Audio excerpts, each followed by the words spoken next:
আসসালামু আলাইকুম। উপমহাদেশীয় ক্রিকেট যুদ্ধে আবারও মুখোমুখি হবে এশিয়ার পরাশক্তি দলগুলো। ভারত, পাকিস্তান, বাংলাদেশ, শ্রীলঙ্কা, আফগানিস্তান আর তাদের সঙ্গে ওমান, হংকং আর আরব আমিরাত। এবার এশিয়া কাপ 2025 হচ্ছে টি20 ফরম্যাটে। সবকিছু ঠিকঠাক থাকলে খেলা শুরু হবে 10 সেপ্টেম্বর আর ফাইনাল হবে 28 সেপ্টেম্বরের মধ্যে। স্বাগতিক দেশ প্রথমে শোনা গিয়েছিল আয়োজক হবে ভারত, তবে ভারত পাকিস্তান রাজনৈতিক টানাপোড়েনার কারণে নিরপেক্ষ ভেন্যুতেই খেলার সিদ্ধান্ত নেওয়া হয়েছে। সবচেয়ে জানা গেছে সংযুক্ত আরব আমিরাতি হবে এবার এশিয়া কাপের ভেন্যু, যদি এখনো সূচি চূড়ান্ত হয়নি। এসএসসির বার্ষিক সাধারণ সভায় বিষয়টি আলোচনা হলেও পরিষ্কার ঘোষণা আসেনি।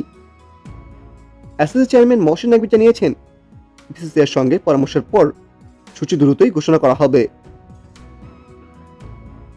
এবার আসলে থাকবে মোট 8টি দল এবং 8টি দলকে ভাগ করা হয়েছে 2টি গ্রুপে।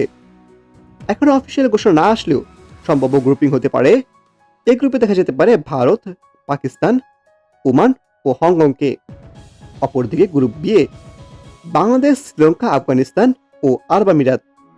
এমনটি হতে পারে গ্রুপ দুটি। বরাবর মতো এবারও ভারত পাকিস্তান তুলনামূলক সহজ গ্রুপে আর অপরদিকে বাংলাদেশ পড়বে কঠিন গ্রুপে। এটি এখন সবচেয়ে আলোচিত প্রশ্ন। তবে বাংলাদেশ দল এবার নতুন চেহারায় মাঠে নামবে।